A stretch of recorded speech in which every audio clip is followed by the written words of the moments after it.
Bonjour à tous, bienvenue à notre paroisse invisible, traçons sur nous le signe de la croix, car c'est Dieu qui nous rassemble, au nom du Père, du Fils et du Saint-Esprit. Amen. Prions pour nos frères et sœurs malades.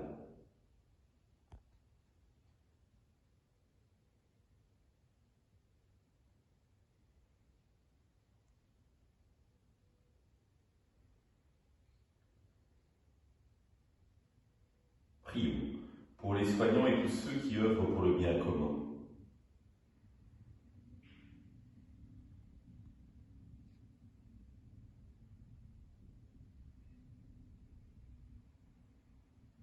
Prions pour ceux qui sont dans l'angoisse de la solitude, que l'Esprit Saint vienne les visiter.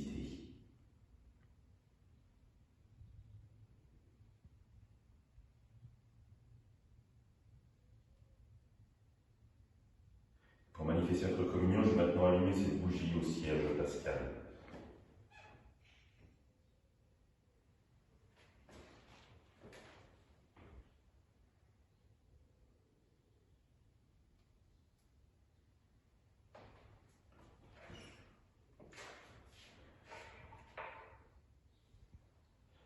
Dans l'évangile de Jean, en ce temps-là, Jésus disait à ses disciples : « Si le monde a de la haine contre vous, sachez qu'il y en avait eu d'abord contre moi.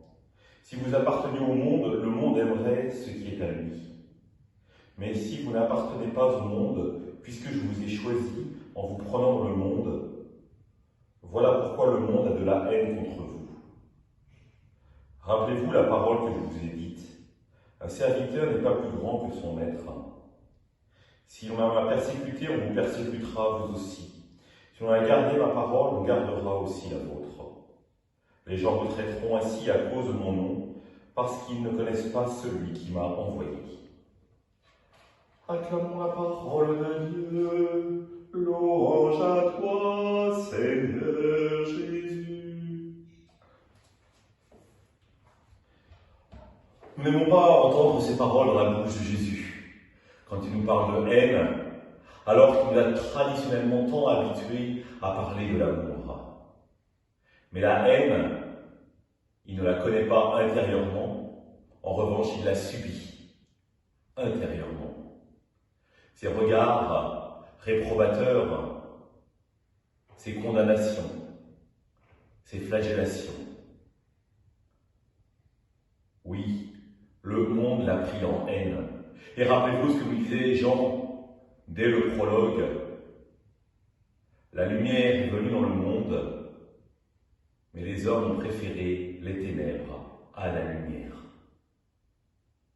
Et donc cette haine, Jésus l'a connue, Jésus l'a subie. Et sur la croix, il a su transformer cette haine en amour. Père, pardonne-leur, car ils ne savent pas ce qu'ils font. Là où le déchaînement de la haine était à son paroxysme, le pardon, l'amour, a été donné et a triomphé. Et c'est dans cette dynamique-là, évidemment, que nous devons nous inscrire. Non pas rechercher la haine du monde, parce que ça n'aurait pas de sens. Mais si nous sommes chrétiens en vérité, si nous décidons de suivre, de marcher dans les pas du Rabbi de Nazareth, nous savons bien que parfois nous aurons des regards réprobateurs. Parfois nous espérons des calomnies. Les gens nous critiqueront. Le serviteur n'est pas plus grand que son maître. Si le monde a rejeté le Christ, il est possible que nous aussi, il nous rejette. Mais ce qui est fondamental, c'est de rester soudés au Christ. Parce que si nous commençons à opposer la haine à la haine, alors nous serons détruits. En revanche, si nous commençons à opposer la haine à l'amour, la bienveillance à la malveillance,